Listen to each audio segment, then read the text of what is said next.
টোটোওয়ালা টোটো চালিয়ে খাই, আয় করে দিন আনি দিন খাই। আমাদের এই হত্যালীলার জন্য, হত্যাকাণ্ডের জন্য আমাদের খুব খারাপ লেগেছে এবং আমাদের আত্মায় বেঁধেছে। এই কারণে আমরা একটু এখানে শোকসভা করতে চলেছি। যাদের কাশ্মীরের হত্যাকাণ্ডের জন্য আমরা খুব মর্মাহত, এই জন্য আমরা সামান্য লোক মিলে একটু এই শোকসভা করতে যাচ্ছি। কাশ্মীরের পহেলগাঁওয়ে জঙ্গি হানায় নিহত পর্যটকদের জন্য সারা দেশব্যাপী চলছে শোক প্রকাশ। পিছিয়ে রইলেন না উত্তর 24 পরগনার অশোকনগর কল্যাণগড়ের টোটো চালকেরা। শতাধিক টোটো চালক আজ একত্রিত হয়ে জঙ্গি হানায় নিহত পর্যটকদের জন্য প্রদীপ জ্বালিয়ে শোক প্রকাশ করলেন। আজ অশোকনগর সংহতি পার্কের সামনে টোটো চালকেরা একত্রিত হন। তারপরেই প্রদীপ প্রজ্বলন করে তারা সহানুভূতি জানান মৃতের পরিবার এবং তাদের আত্মীয়দের প্রতি। টোটো চালকেরা জানান তাদের সীমিত সামর্থ্য, তার মধ্যেও তাদের মনে হয়েছিল এদের পাশে দাঁড়ানো দরকার। সে কারণেই তারা শোকাহত এবং তারা তাদের মতন করেই স্মরণ করল নিহত পর্যটকদের। এই ঘটনার তীব্র নিন্দা করে তারা অবিলম্বে যারা দোষী তাদের শাস্তির দাবি জানিয়েছেন এবং টোটো চালকদের বিশ্বাস তাদের অবিলম্বেই উপযুক্ত শাস্তি পাবেন এই ঘটনার সঙ্গে যুক্ত জঙ্গিরা।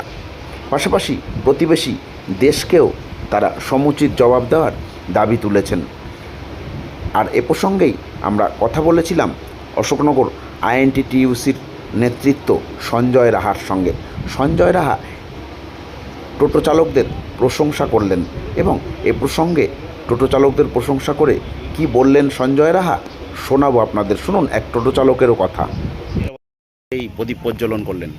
দেখুন, সবথেকে বড় কথা হচ্ছে গত মঙ্গলবার সন্ধ্যাবেলা যে ভারতবর্ষের 26 জন নাগরিককে কাশ্মীরের উপত্যকায় যেভাবে গণহত্যা করা হলো, মর্মান্তিক দুর্ঘটনা। এই ঘটনাকে আমরা তীব্র ভাষায় নিন্দা করি এবং যতদিন না আমাদের ভারতীয় সেনাবাহিনী তাদের যোগ্য জবাব দিতে পারছে ততদিন আমাদের এই শহীদদের প্রতি আত্মায় শান্তি পাচ্ছে না। আমরা অশোকনগরের টোটো ইউনিয়নের পক্ষ থেকে আজকে এই শোকস্তবে সবাইকে নিয়ে আমরা এসেছি, যাতে একটি মোমবাতির মাধ্যমে তাদের শেষ শ্রদ্ধা জানানোর জন্য।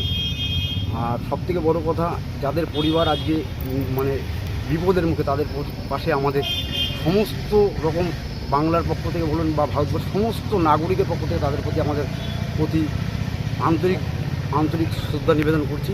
তারাও যেন খুব ভালো থাকে এবং আমাদের সেনাবাহিনীরা যারা এই যোগ্য জবাব দেবে তাদেরকে আমরা বলবো যে যোগ্য জবাব দিলেই আমাদের মনের আত্মা আমরা সবাই মিলে শান্তি পাবো। কাশ্মীরের পেহেলগাঁওয়ে যে ঘটনাটা ঘটেছে খুব মর্মান্তিক ঘটনা, দুঃখজনক ঘটনা। এই ঘটনায় যারা টোটো চালক দিন আনে দিন খায়, তারা সেই প্যাসেঞ্জার তোলা বন্ধ রেখে, তাদের রুজি বন্ধ রেখে তারা এই দিন তারা শোক প্রস্তাব করেছে এবং শোক জ্ঞাপন করেছে। এই জিনিসটা সকলের মনের মধ্যেই একটা বেদনাদায়ক হয়ে উঠেছে, কারণ এত জঘন্য একটা ঘটনা।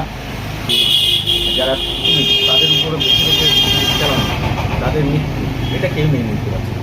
এই টোটো চালক ভাইরা তারাও মানবিকভাবে এগিয়ে এসে এবং তারা শ্রদ্ধা জানিয়েছে।